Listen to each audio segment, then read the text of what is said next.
آج معاشرے میں جتنے نوجوان ہیں ایک نمبر کے ایکٹرس ایک نمبر کے چیٹرس ہیں. میرے جملے پہ غور کیجئے. شادی سے پہلے تو کہتے شادی سنت کے مطابق کرنا ہے، پھر شادی کے بعد جا کے پوچھو ارے کیا ہوا یار، پرسوں تو بیان سنے تھے پھر کئی کو لیے جہیز. کیا بولتے؟ بچی والے خوشی سے دے دیے، ماں نہیں سنے. جھوٹ نہیں. ارے تم مرد ہو، تمہاری چلتی شادی میں تم یہ نہیں کہہ سکتے تھے میری شادی میرے رسول اللہ صلی اللہ علیہ وسلم کے طریقے پہ ہوگی. چھوٹا بچہ بیٹھ کے پانی پیا، ماں باپ خوش ہو جاتے، بچہ رسول اللہ صلی اللہ علیہ وسلم کے سنت پہ چل رہا. یہی بچہ جوان ہو کر چہرے پہ داڑھی سجا لیا، ماں باپ کی خوشی آسمان پہ رہتی. بچہ بچپن میں سنت پہ عمل کرا، وہی بچہ جوان ہو کر رسول اللہ صلی اللہ علیہ وسلم کی سنت پہ عمل کر رہا.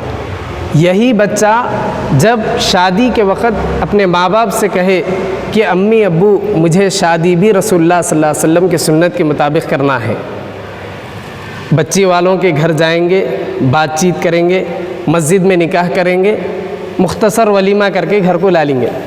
دیکھیے آپ یہ جملہ بول کر قیامت کھڑی ہو جاتی. باپ بولتا ارے اپن لا کتنے لوگوں کے دعوتوں میں جا کے کھانا کھا کے آئے، ہم دعوت نہیں کریں گے، معاشرہ کیا بولیں گا. ماں بولیں گی بیٹا میں تجھے معاف نہیں کروں گی. آپ یہ جملہ بول کر دیکھیے. رقعے پہ تو لکھتے ہیں النکاح من سنتی.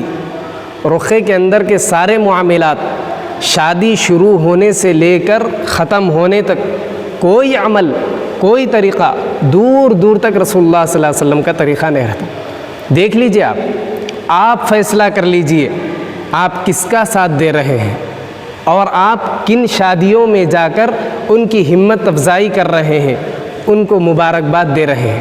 آپ فیصلہ کر لیجئے ساتھیوں. ان المبذرین کانوا اخوان الشیاطین. قرآن مجید صاف کہہ رہا ہے میرے دوستو، اسراف کرنے والے، فضول خرچی کرنے والے شیطان کے بھائی ہیں. دیکھ لیجئے آپ کن شادیوں میں جا کر آپ مبارکبادی دے رہے ہیں اور کس کا ساتھ دے رہے ہیں. آپ